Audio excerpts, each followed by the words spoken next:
الحمد للہ رب العالمین والصلاة والسلام علی خاتم النبیین اما بعد فاعوذ باللہ من الشیطان الرجیم بسم اللہ الرحمن الرحیم۔ جوئے میں جیتا ہوا مال، یہ مضمون غیبت کی تباہ کاریاں، صفحہ 178 تا 194، 210 تا 214 سے لیا گیا ہے۔ دعائے عطار، یا اللہ پاک جو کوئی 17 صفحات کا رسالہ جوئے میں جیتا ہوا مال پڑھ یا سن لے، اسے اور اس کی آنے والی نسلوں کو جوئے کی بیماری سے محفوظ فرما کر رزق حلال پر قناعت عنایت فرما اور اپنے سوا کسی کا محتاج نہ کر۔ آمین بجاہ النبی الامین صلی اللہ علیہ وآلہ وسلم۔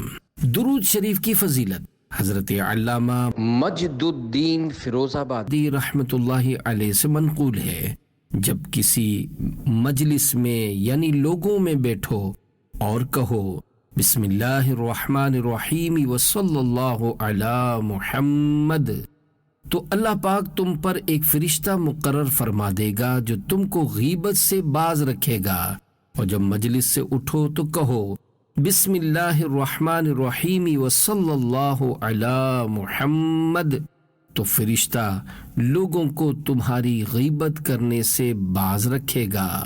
صلو علی الحبیب صلی اللہ علی محمد۔ غیبت کرنے والا قابل رحم ہے۔ ایک بزرگ رحمت اللہ علیہ سے کسی نے کہا فلاں شخص آپ کی اس قدر برائی بیان کرتا ہے کہ مجھے آپ پر رحم آتا ہے۔ فرمایا قابل رحم تو وہ شخص خود ہے۔ سبحان اللہ۔ ہمارے بزرگوں کا اخلاص و اخلاق 100 کروڑ مرحبا، ان کی سوچ کی بھی کیا بات ہے۔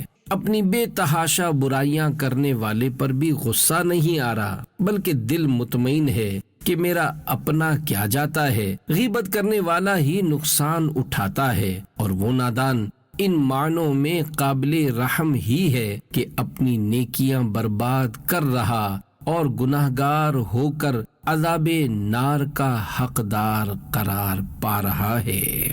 درد سر ہو یا بخار آئے تڑپ جاتا ہوں، میں جہنم کی سزا کیسے سہوں گا یا رب، عفو کر اور صدا کے لیے راضی ہو جا، گر کرم کر دے تو جنت میں رہوں گا یا رب۔ لولے لنگڑے کی غیبت۔ تابعی بزرگ حضرت سیدنا معاویہ بن قرہ رحمت اللہ علیہ فرماتے ہیں، اگر تمہارے پاس سے کوئی لنجا یعنی لولا یا لنگڑا گزرے اور تم اس کے لنجا پن کے عیب کا تذکرہ کرو تو یہ بھی غیبت ہے۔ معلوم ہوا کہ کسی لنجے کو بھی بلا اجازت شرعی پیٹھ پیچھے لنجا کہنا غیبت ہے۔ اسی طرح کسی کو لنگڑا، گنجا، اندھا، کانا، لولا، تتلا، ہکلا، گونگا، بہرا، کبڑا وغیرہ کہنا بھی غیبت ہے۔ جوئے کے کاروبار سے توبہ۔ غیبت کرنے سننے کی عادت نکالنے، نمازوں اور سنتوں پر عمل کی عادت ڈالنے کے لیے دعوت اسلامی کے مدنی ماحول سے ہر دم وابستہ رہیے۔ سنتوں کی تربیت کے لیے مدنی قافلوں میں عاشقان رسول کے ساتھ سنتوں بھرا سفر کیجیے۔ کامیاب زندگی گزارنے اور آخرت سنوارنے کے لیے نیک اعمال کے مطابق عمل کر کے روزانہ جائزہ کے ذریعے رسالہ پر کیجیے، اور ہر ماہ کی پہلی تاریخ کو اپنے ذمہ دار کو جمع کروائیے۔ آپ کی ترغیب کے لیے ایک مدنی بہار گوش گزار کرتا ہوں۔ چنانچہ سوئی ڈویژن ڈیرہ بگٹی بلوچستان کے ایک اسکول ٹیچر نے کچھ اس طرح حلفیہ تحریر دی ہے کہ ایک اسکول ٹیچر تمبولا، ایک قسم کا کھیل جس میں پیسوں کا جوا ہوتا ہے، کی دکان چلاتے تھے۔ 2004 سن عیسوی میں پاکستان کے صوبہ سندھ سطح پر صحرائے مدینہ کراچی میں ہونے والے عاشقان رسول کی دینی تحریک دعوت اسلامی کے 3 دن کے سنتوں بھرے اجتماع میں انہیں خوش قسمتی سے شرکت کی سعادت مل گئی۔ آخر میں جب دعا ہوئی تو ان پر رقت طاری ہو گئی۔ انہوں نے سابقہ تمام گناہوں سے توبہ کرنے کے ساتھ ساتھ نماز با جماعت پابندی سے ادا کرنے کی نیت کر لی۔ الحمدللہ اجتماع سے واپس آتے ہی تنبولہ کا کام یکسر ختم کر دیا، داڑھی شریف رکھ لی اور اسکول میں درس بھی جاری کر دیا، اور دعوت اسلامی کے مدرسۃ المدینہ بڑوں کے لیے میں قرآن پاک پڑھنا شروع کر دیا۔ جوا حرام ہے۔ پیارے پیارے اسلامی بھائیوں، دعوت اسلامی کے سنتوں بھرے اجتماعات کی بھی کیا بات ہے۔ اللہ کریم کی رحمت سے ان میں شریک ہونے والوں میں سے نہ جانے کتنے ہی دلوں میں مدنی انقلاب برپا ہو جاتا ہے۔ ان اجتماعات میں شرکت دونوں جہانوں کے لیے باعث سعادت ہے۔ ابھی آپ نے مدنی بہار سماعت فرمائی، اس میں تنبولہ کے کاروبار سے توبہ کا تذکرہ ہے۔ تنبولہ جوا ہی کی ایک صورت ہے۔ جوا میں ایک دوسرے کا مال ناحق کھایا جاتا ہے، جو کہ شرعاً حرام ہے۔ جوا کھیلنا، جوئے کا اڈا چلانا، جوئے کے آلات بیچنا خریدنا سب اسلام میں حرام اور جہنم میں لے جانے والے کام ہیں۔ افسوس، آج کل مسلمانوں میں جوا کافی عام ہے۔ جوئے کی ایسی بھی صورتیں ہیں کہ لوگ لا علمی کی وجہ سے ان میں مبتلا ہو جاتے ہیں، لہذا اچھی نیتوں کے ساتھ جوئے کے بارے میں کچھ معلومات حاصل کر لیجئے۔ جوا کھیلنا گناہ ہے۔ پارہ 2 سورۃ البقرہ کی آیت نمبر 219 میں اللہ پاک ارشاد فرماتا ہے، يَسْأَلُونَكَ عَنِ الْخَمْرِ وَالْمَيْسِرِ قُلْ فِيهِمَا إِثْمٌ كَبِيرٌ وَمَنَافِعُ لِلنَّاسِ وَإِثْمُهُمَا أَكْبَرُ مِن نَفْعِهِمَا۔ ترجمہ کنز الایمان۔ تم سے شراب اور جوئے کا حکم پوچھتے ہیں، تم فرما دو کہ ان دونوں میں بڑا گناہ ہے اور لوگوں کے کچھ دنیاوی نفع بھی، اور ان کا گناہ ان کے نفع سے بڑا ہے۔ حضرت علامہ مولانا سید محمد نعیم الدین مراد آبادی رحمۃ اللہ علیہ خزائن العرفان میں اس آیت کریمہ کے تحت لکھتے ہیں، جوئے میں کبھی مفت کا مال ہاتھ آتا ہے اور گناہوں اور مفسدوں یعنی خرابیوں کا کیا شمار، عقل کا زوال، غیرت و حمیت کا زوال، عبادات سے محرومی، لوگوں سے عداوتیں یعنی دشمنیاں، سب کی نظر میں خوار یعنی ذلیل ہونا، دولت و مال کی اضاعت یعنی بربادی۔ جوا شیطانی کام ہے۔ پارہ 7 سورۃ المائدہ کی آیت نمبر 90 تا 91 میں اللہ الرحمن کا فرمان عبرت نشان ہے، یا ایہا الذین آمنوا انما الخمر والمیسر والانصاب والازلام رجس من عمل الشیطان فاجتنبوه لعلکم تفلحون۔ انما يريد الشيطان ان يوقع بينكم العداوة والبغضاء في الخمر والميسر ويصدكم عن ذكر الله وعن الصلاة فهل انتم منتهون۔ ترجمہ کنز الایمان۔ اے ایمان والو، شراب اور جوا اور بت اور پانسے ناپاک ہی ہیں، شیطانی کام تو ان سے بچتے رہنا کہ تم فلاح پاؤ۔ شیطان یہی چاہتا ہے کہ تم میں بیر اور دشمنی ڈلوا دے شراب اور جوئے میں، اور تمہیں اللہ کی یاد اور نماز سے روکے، تو کیا تم باز آئے؟ حضرت علامہ مولانا سید محمد نعیم الدین مراد آبادی رحمۃ اللہ علیہ خزائن العرفان میں اس کے تحت لکھتے ہیں، اس آیت میں شراب اور جوئے کے نتائج اور وبال بیان فرمائے گئے کہ شراب خوری اور جوئے بازی کا ایک وبال تو یہ ہے کہ اس سے آپس میں بغض اور عداوتیں پیدا ہوتی ہیں، اور جو ان بدیوں یعنی برائیوں میں مبتلا ہو وہ ذکر الہی اور نماز کے اوقات کی پابندی سے محروم ہو جاتا ہے۔ جوا میں جیتا ہوا مال حرام ہے۔ پارہ 2 سورۃ البقرہ کہ آیت نمبر 188 میں ارشاد رب العباد ہوتا ہے وَلَا تَأْكُلُوا أَمْوَالَكُمْ بَيْنَكُمْ بِالْبَاطِلِ، ترجمہ کنز الایمان، اور آپس میں ایک دوسرے کا مال ناحق نہ کھاؤ۔ حضرت علامہ مولانا سید محمد نعیم الدین مراد آبادی رحمۃ اللہ علیہ خزانہ العرفان میں فرماتے ہیں، اس آیت میں باطل طور پر کسی کا مال کھانا حرام فرمایا گیا، خواہ لوٹ کر یا چھین کر یا چوری سے یا جوئے سے یا حرام تماشوں یا حرام کاموں یا حرام چیزوں کے بدلے یا رشوت یا جھوٹی گواہی یا چغل خوری سے، یہ سب ممنوع و حرام ہے۔ گویا خنزیر کے خون اور گوشت میں ہاتھ ڈبویا۔ سرکار دو عالم حضور اکرم صلی اللہ علیہ وآلہ وسلم نے فرمایا، جس نے نرد شیر جوا کھیلنے کا سامان سے جوا کھیلا تو گویا اس نے اپنا ہاتھ خنزیر کے گوشت اور خون میں ڈبویا۔ جوئے کی دعوت دینے والا کفارے میں صدقہ کرے۔ حضور نبی کریم صلی اللہ علیہ وآلہ وسلم کا ارشاد عبرت بنیاد ہے۔ جس شخص نے اپنے ساتھی سے کہا آؤ جوا کھیلیں، تو اس کہنے والے کو چاہیے کہ صدقہ کرے۔ حضرت علامہ یحییٰ بن شرف نووی رحمۃ اللہ علیہ اس حدیث کی شرح میں لکھتے ہیں، علماء فرماتے ہیں کہ سرکار صلی اللہ علیہ وآلہ وسلم نے صدقہ کرنے کا حکم اس لیے دیا ہے کہ اس شخص نے گناہ کی دعوت دی تھی۔ حضرت علامہ خطابی رحمۃ اللہ علیہ نے کہا کہ جتنے پیسوں کا جوا کھیلنے کا کہا تھا اتنے پیسوں کا صدقہ کرے، مگر صحیح وہ ہے جو محققین نے کہا ہے، اور یہی حدیث پاک کا ظاہر ہے کہ صدقہ کی کوئی مقدار معین نہیں، آسانی سے جتنا صدقہ کر سکے کر دے۔ میرے آقا اعلی حضرت امام اہل سنت مولانا شاہ امام احمد رضا خان رحمت اللہ علیہ فتاوی رضویہ جلد 19 صفحہ 646 پر فرماتے ہیں، سود اور چوری اور غصب اور جوئے کا روپیہ قطعی حرام ہے۔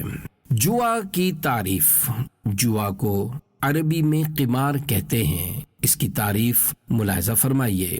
حضرت میر سید شریف جرجانی رحمت اللہ علیہ لکھتے ہیں، ہر وہ کھیل جس میں یہ شرط ہو کہ مغلوب یعنی ناکام ہونے والے کی کوئی چیز غالب یعنی کامیاب ہونے والے کو دی جائے گی، یہ قمار یعنی جوا ہے۔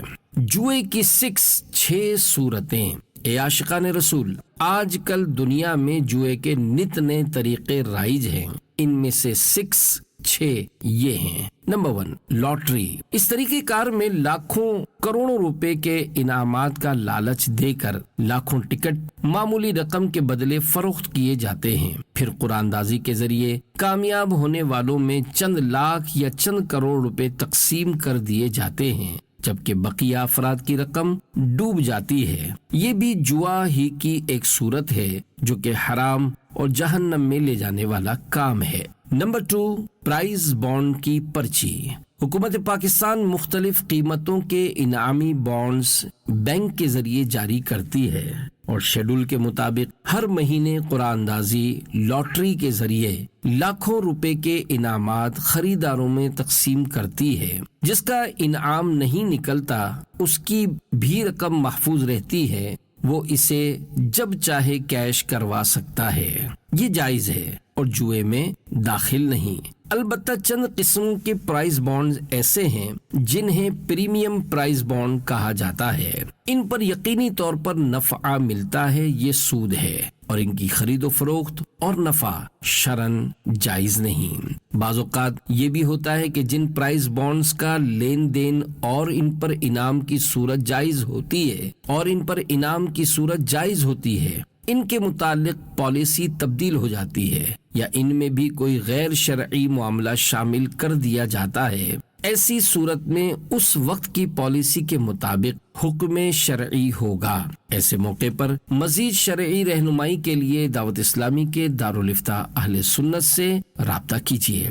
یاد رہے، انعامی بانڈز کی پرچیوں کی خرید و فروخت غیر قانونی، ناجائز و حرام ہے، کیونکہ بیچنے والا حکومت کی طرف سے جاری کردہ پرائز بانڈز اپنے ہی پاس رکھتا ہے، بلکہ بعض اوقات تو پرائز بانڈز بھی بیچنے والے کے پاس نہیں ہوتے۔ پرچی بیچنے والا خریدار کو قلیل یعنی تھوڑی سی رقم کے بدلے پرچی پر صرف ایک نمبر لکھ کر دے دیتا ہے کہ اگر اس نمبر پر انعام نکل آیا تو میں تمہیں اتنی رقم دوں گا۔ انعامی پرچی کا یہ کام بھی جوا ہے، کیونکہ اس میں انعام نہ نکلنے کی صورت میں خریدار کی رقم ڈوب جاتی ہے۔ نمبر 3، موبائل میسیجز اور جوا۔ موبائل پر مختلف سوالات پر مبنی میسیجز بھیجے جاتے ہیں، جس میں مثلاً کون سی ٹیم میچ جیتے گی یا پاکستان کس دن بنا تھا۔ درست جوابات دینے والوں کے لیے مختلف انعامات رکھے جاتے ہیں۔ شرکت کرنے والے کے موبائل بیلنس سے قلیل رقم مثلاً 10 روپے کٹ جاتی ہے۔ جن کا انعام نہیں نکلتا ان کی رقم ضائع ہو جاتی ہے۔ یہ بھی جوا ہے جو کہ حرام اور جہنم میں لے جانے والا کام ہے۔ نمبر 4، معمہ۔ اس میں ایک یا ایک سے زیادہ سوالات حل کرنے کے لیے دیے جاتے ہیں، جس کا حل منتظمین کی مرضی کے مطابق نکل آئے اسے انعام دیا جاتا ہے۔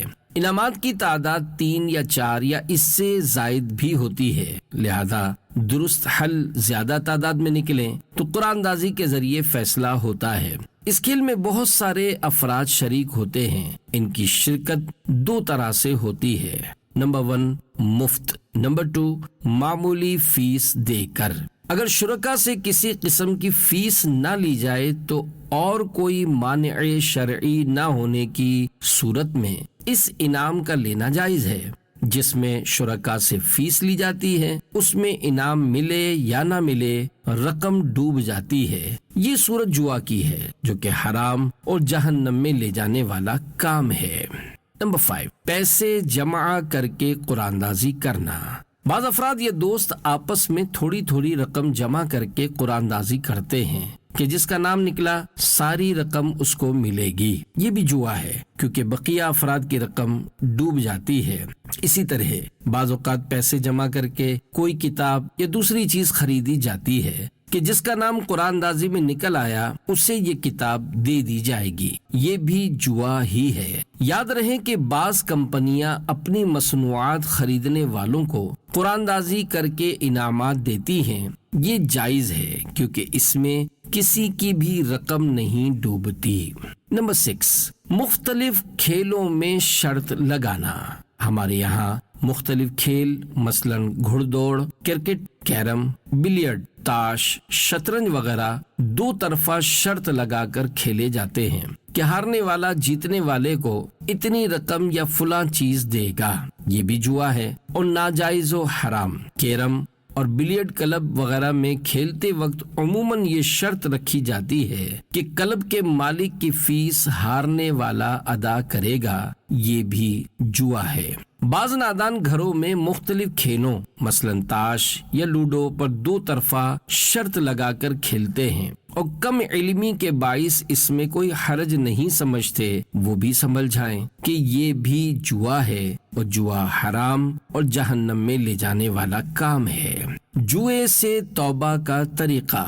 جوا کھیلنے والا اگر نادم ہوا تو اس کو چاہیے کہ بارگاہ الہی میں سچی توبہ کرے، مگر جو کچھ مال جیتا ہے وہ بدستور حرام ہی رہے گا۔ اس ضمن میں رہنمائی کرتے ہوئے میرے آقا اعلی حضرت امام اہل سنت مولانا شاہ امام احمد رضا خان رحمت اللہ علیہ فرماتے ہیں، جس قدر مال جوئے میں کمایا محض حرام ہے، اور اس سے براءت یعنی نجات کی یہی صورت ہے کہ جس سے جتنا مال جیتا ہے اسے واپس دے، یا جیسے بنے اسے راضی کر کے معاف کرا لے۔ وہ نہ ہو تو اس کے وارثوں کو واپس دے، یا ان میں جو عاقل بالغ ہوں ان کا حصہ ان کی رضامندی سے معاف کرا لے۔ باقیوں کا حصہ ضرور انہیں دے کہ اس کی معافی ممکن نہیں۔ اور جن لوگوں کا پتہ کسی طرح نہ چلے، نہ ان کا نہ ان کے ورثہ کا، ان سے جس قدر جیتا تھا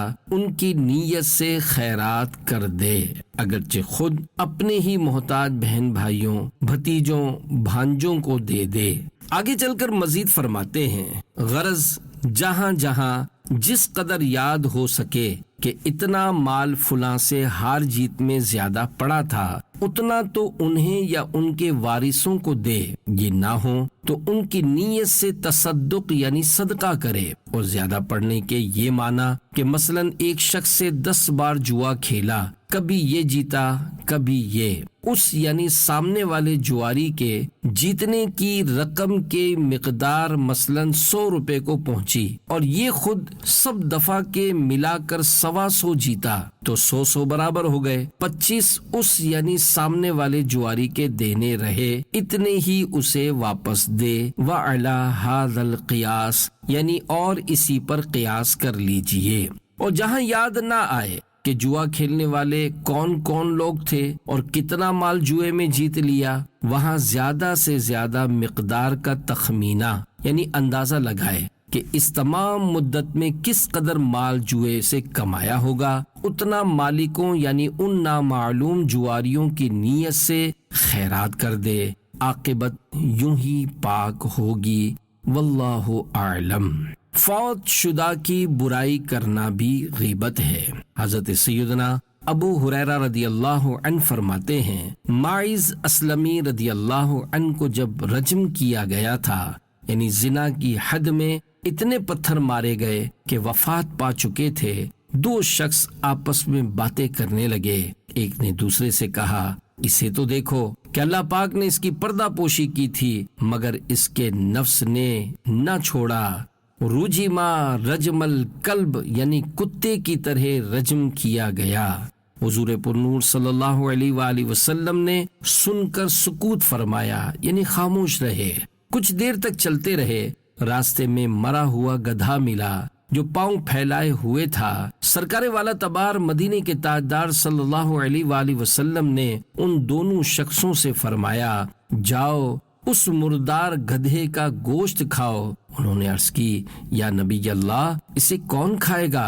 ارشاد فرمایا، وہ جو تم نے اپنے بھائی کی آبرو ریزی کی، وہ اس گدھے کے کھانے سے بھی زیادہ سخت ہے۔ قسم ہے اس کی جس کے ہاتھ میں میری جان ہے، وہ یعنی ماعز اس وقت جنت کی نہروں میں غوطے لگا رہا ہے۔ فلاں نے خودکشی کر لی، یہ کہنا غیبت ہے۔ معلوم ہوا فوت شدہ لوگوں کی برائی کرنا بھی غیبت ہے۔ بعض اوقات بڑا صبر آزما معاملہ ہوتا ہے، مثلا ڈاکو، دہشت گرد اپنے عزیز کے قاتل وغیرہ قتل کر دیے جائیں یا انہیں پھانسی لگا دی جائے تو بعض اوقات لوگ غیبت کے گناہ میں پڑ ہی جاتے ہیں۔ اسی طرح خودکشی کرنے والے مسلمان کے بارے میں بلا اجازت شرعی یہ کہہ دینا کہ فلاں نے خودکشی کی، یہ غیبت ہے۔ یوں ہی نام و پہچان کے ساتھ کسی مسلمان کی خودکشی کی اخبار میں خبر بھی نہ لگائی جائے کہ اس سے مرنے والے کی غیبت بھی ہوتی ہے، اور اس کے ساتھ ساتھ مرحوم کے اہل و عیال کی عزت پر بھی بٹا لگتا ہے۔ ہاں، اس اندازے میں تذکرہ کیا کہ پڑھنے یا سننے والے خودکشی کرنے والے کو پہچان ہی نہ پائے کہ وہ کون تھا تو حرج نہیں، مگر یہ ذہن میں رہے کہ نام نہ لیا، مگر گاؤں، محلہ، برادری، اوقات، خودکشی کا انداز وغیرہ بیان کرنے سے خودکشی کرنے والے کی شناخت ممکن ہے، لہذا پہچان ہو جائے۔ اس انداز میں تذکرہ بھی غیبت میں شمار ہوگا۔ مسئلہ یہ ہے کہ مسلمان خودکشی کرنے سے اسلام سے خارج نہیں ہو جاتا، اس کی نماز جنازہ بھی ادا کی جائے گی، اس کے لیے دعائے مغفرت بھی کریں گے۔ مرنے والے مسلمان کو برائی سے یاد کرنے کی شریعت میں اجازت نہیں۔ اس ضمن میں 2 فرامین مصطفیٰ صلی اللہ علیہ وآلہ وسلم ملاحظہ ہوں۔ نمبر 1، اپنے مردوں کو برا نہ کہو کیونکہ وہ اپنے آگے بھیجے ہوئے اعمال کو پہنچ چکے ہیں۔ نمبر 2، اپنے مردوں کی خوبیاں بیان کرو اور ان کی برائیوں سے باز رہو۔ حضرت علامہ محمد عبد الرؤف مناوی رحمت اللہ علیہ لکھتے ہیں، مردے کی غیبت زندے کی غیبت سے بدتر ہے، کیونکہ زندہ شخص سے معاف کرانا ممکن ہے جبکہ مردہ سے معاف کروانا ممکن نہیں۔ غسال مردے کی برائی بیان نہ کرے۔ عاشقان رسول کی دینی تحریک دعوت اسلامی کے مکتبۃ المدینہ کی کتاب بحر شریعت جلد اول صفحہ 811 پر ہے، میت کو غسل دیتے وقت جو اچھی بات دیکھے، مثلا چہرہ چمک اٹھا یا میت کے بدن سے خوشبو آئی تو اسے لوگوں کے سامنے بیان کرے، اور کوئی بری بات دیکھی، مثلا چہرے کا رنگ سیاہ ہو گیا یا بدبو آئی یا صورت و اعضاء میں تغیر آیا تو اسے کسی سے نہ کہے، اور ایسی بات کہنا جائز بھی نہیں کہ حدیث میں ارشاد وارد ہوا، اپنے مردوں کی خوبیاں ذکر کرو اور اس کی برائیوں سے باز رہو۔ مرنے کے بعد بلند آواز سے کلمہ پڑھا۔ اگر کسی مسلمان نے مرتے وقت بظاہر کلمہ نہ پڑھا اور کسی نے کہا کہ اس کو کلمہ نصیب نہیں ہوا، اس نے اس مرنے والے کی غیبت کی۔ اس ضمن میں ایک ایمان افروز حکایت ملاحظہ فرمائیے۔ چنانچہ حضرت علامہ عبدالحی لکھنوی رحمۃ اللہ علیہ فرماتے ہیں، میرے بزرگوں میں ایک ولی اللہ یعنی مولانا محمد اظہار الحق لکھنوی رحمۃ اللہ علیہ نے انتقال کیا اور مرتے وقت ان کی زبان سے کلمہ نہ نکلا۔ لوگوں نے ان پر چادر ڈال دی اور تجہیز و تکفین کا انتظام کیا۔ جب سب لوگ باہر نکلے تو بعضوں نے بطور تان کے کہا کہ ظاہر میں نہایت متقی تھے اور مرتے وقت زبان سے کلمہ بھی نہ نکلا۔ اس بات سے تمام حاضرین کو رنج ہوا۔ اتنے میں مولانا مرحوم نے دونوں پاؤں کو سمیٹا اور بآواز بلند کلمہ پڑھا۔ جب لوگوں کے کانوں میں آواز پہنچی تو تان کرنے والوں کو لوگوں نے مطعون کیا، یعنی برا بھلا کہا۔ مرے ہوئے کافر کی غیبت۔ شارح بخاری مفتی شریف الحق امجدی رحمت اللہ علیہ لکھتے ہیں، کفار کی برائی بیان کرنی جائز ہے اگرچہ وہ مر گئے ہوں، البتہ اگر مرنے والے کفار کے اہل و عیال مسلمان ہوں اور ان کے کافر ماں باپ اصول یعنی دادا وغیرہ کی برائی کرنے سے انہیں ایذا پہنچے تو اس سے بچنا ضروری ہے کہ اب یہ ایذائے مسلم ہے اور مسلمان کو ایذا دینا جائز نہیں۔ شاہ منڈلا رہی ہے موت سر پر، پھر بھی میرا نفس گناہوں کی طرف ہر دم ہے مائل، یا رسول اللہ۔ سود سے بڑا گناہ کون سا ہے؟ ہمارے پیارے پیارے آقا مدینے والے مصطفیٰ صلی اللہ علیہ وآلہ وسلم نے صحابہ کرام علیہم رضوان سے دریافت فرمایا، کیا تم جانتے ہو کہ اللہ پاک کے نزدیک سود سے بڑا گناہ کون سا ہے؟ صحابہ کرام علیہم رضوان نے عرض کی، اللہ و رسولہ اعلم، یعنی اللہ پاک اور اس کا رسول صلی اللہ علیہ وآلہ وسلم بہتر جانتے ہیں۔ فرمایا، بے شک اللہ پاک کے نزدیک سود سے بڑھ کر گناہ ہے مسلمان کی عزت کو حلال سمجھنا۔ پھر رسول اکرم نور مجسم صلی اللہ علیہ وآلہ وسلم نے یہ آیت کریمہ تلاوت فرمائی، والذین یؤذون المؤمنین والمؤمنات بغیر ما اکتسبوا فقد احتملوا بہتانا واثما مبینا۔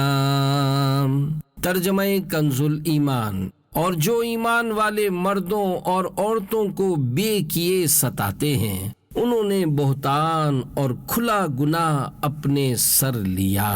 اے عاشقان رسول، یقیناً مسلمان کی عزت پر ہاتھ ڈالنا سود جیسے گناہ بد سے بھی بدترین ہے۔ اس ضمن میں مزید 3 فرامین مصطفیٰ صلی اللہ علیہ وآلہ وسلم ملاحظہ فرمائیے۔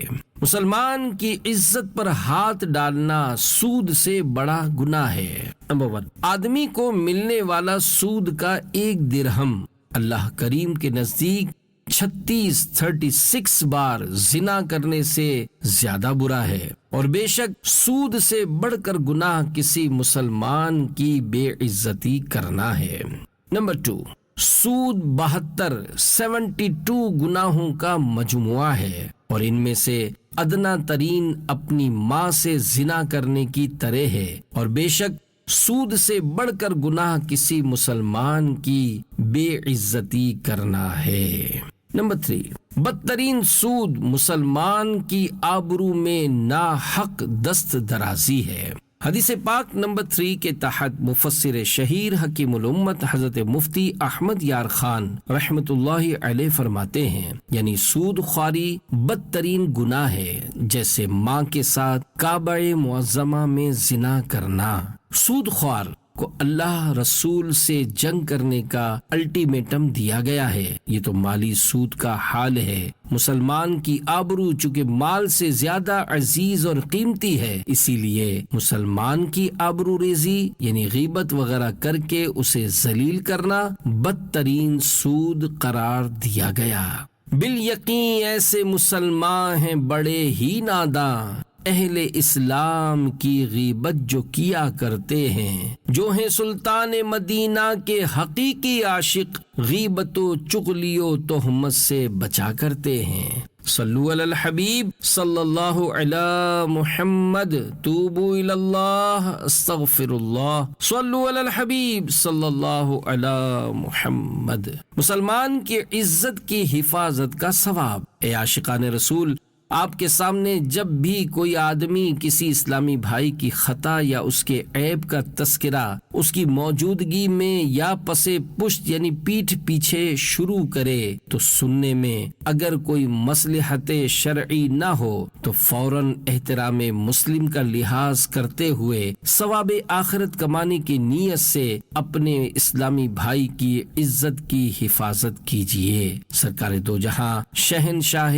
کون و مکان صلی اللہ علیہ وآلہ وسلم کا فرمان عافیت نشان ہے، جو اپنے مسلمان بھائی کی پیٹھ پیچھے اس کی عزت کا تحفظ کرے تو اللہ پاک کے ذمہ کرم پر ہے کہ وہ اسے جہنم سے آزاد کر دے۔ حضرت سیدنا انس رضی اللہ عنہ سے مروی ہے کہ حضور نبی کریم رؤوف الرحیم صلی اللہ علیہ وآلہ وسلم نے ارشاد فرمایا، جس نے دنیا میں اپنے بھائی کی عزت کی حفاظت کی، اللہ پاک قیامت کے دن ایک فرشتہ بھیجے گا جو جہنم سے اس کی حفاظت فرمائے گا۔ غیبت سے روکنے کے 4 فضائل۔ مسلمان کی غیبت کرنے والے کو روکنے کی قدرت ہونے کی صورت میں روک دینا واجب ہے۔ روکنا ثواب عظیم اور نہ روکنا باعث عذاب علیم یعنی دردناک عذاب کا باعث ہے۔ اس ضمن میں 4 فرامین مصطفیٰ صلی اللہ علیہ وآلہ وسلم ملاحظہ فرمائیے۔ نمبر 1، جس کے سامنے اس کے مسلمان بھائی کی غیبت کی جائے اور وہ اس کی مدد پر قادر ہو اور مدد کرے، اللہ پاک دنیا اور آخرت میں اس کی مدد کرے گا، اور اگر باوجود قدرت اس کی مدد نہیں کی تو اللہ پاک دنیا اور آخرت میں اسے پکڑے گا۔ نمبر 2، جو شخص اپنے بھائی کے گوشت سے اس کی غیبت یعنی عدم موجودگی میں روکے، یعنی مسلمان کی غیبت کی جا رہی تھی اس نے روکا، تو اللہ پاک پر حق ہے کہ اسے جہنم سے آزاد کر دے۔ نمبر 3، جو مسلمان اپنے بھائی کی آبرو سے روکے، یعنی کسی مسلمان کی آبرو ریزی ہوتی تھی اس سے منع کیا، تو اللہ پاک پر حق ہے کہ قیامت کے دن اس کو جہنم کی آگ سے بچائے۔ اس کے بعد اس آیت کی تلاوت فرمائی، وَكَانَ حَقًّا عَلَيْنَا نَصْرُ الْمُؤْمِنِينَ، ترجمہ کنز الایمان، اور ہمارے ذمہ کرم پر ہے مسلمانوں کی مدد فرمانا۔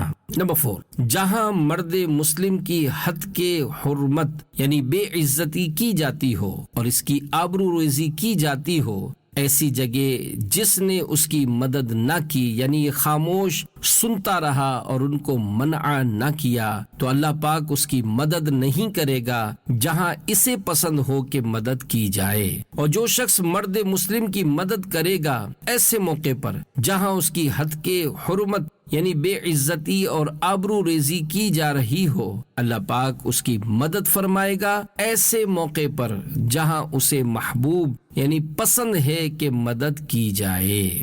غیبت کرنے والے کے سامنے تعریف۔ ہمارے اسلاف رحمت اللہ علیہم کسی سے مسلمان کی غیبت سنتے تو اسے فوراً ٹوکتے، اور ان کا انداز بھی کتنا حسین ہوتا۔ چنانچہ حضرت سیدنا عبداللہ بن مبارک رحمت اللہ علیہ کی مجلس میں ایک شخص نے سیدنا امام اعظم ابو حنیفہ رحمت اللہ علیہ کی غیبت کی، تو آپ رحمت اللہ علیہ نے ارشاد فرمایا، اے شخص تو امام کے عیب کیوں بیان کرتا ہے؟ ان کی شان تو یہ تھی کہ 45 سال تک ایک وضو سے 5 وقت کی نماز ادا کرتے رہے۔ غیبت کرنے والے سے پیچھا چھڑانے کا طریقہ۔ اے عاشقان اولیاء، ہمارے بزرگان دین رحمت اللہ علیہم کا گناہوں بھری غیبت سننے سے بچنے کا جذبہ مرحبا، کاش 100 کروڑ کاش ہمارا یہ ذہن بن جائے کہ جو ہی کسی مسلمان کا منفی نیگیٹو تذکرہ نکلے فوراً خبردار ہو جائیے اور غور کیجئے۔ اگر وہ تذکرہ غیبت پر مبنی یا غیبت کی طرف لے جانے والا ہو تو فوراً اس سے باز آ جائیے۔ اگر کوئی اور آدمی یہ گفتگو کرنے لگا ہو تو اس کو مناسب طریقے پر روک دیجئے۔ اگر وہ باز نہ آئے تو وہاں سے اٹھ جائیے۔ اگر اسے روکنا یا اپنا وہاں سے ہٹنا ممکن نہ ہو تو دل میں برا جانیے، ترکیب سے بات بدل دیجئے، اس گفتگو میں دلچسپی مت لیجئے۔ مثلا ادھر ادھر دیکھنے لگ جائیے، منہ پر بیزاری کے آثار لائیے، بار بار گھڑی دیکھ کر اکتاہٹ کا اظہار فرمائیے، ممکن ہو تو استنجا خانے کا کہہ کر ہی اٹھ جائیے اور پھر آپ کا کہا جھوٹ نہ ہو جائے، اس لیے استنجا بھی کر لیجئے۔ غیبت گاہ میں حاضر رہنے کے بجائے مجبوراً استنجا خانے میں وقت گزارنا بہت مناسب عمل ہے، انشاءاللہ اس پر بھی ثواب ملے گا۔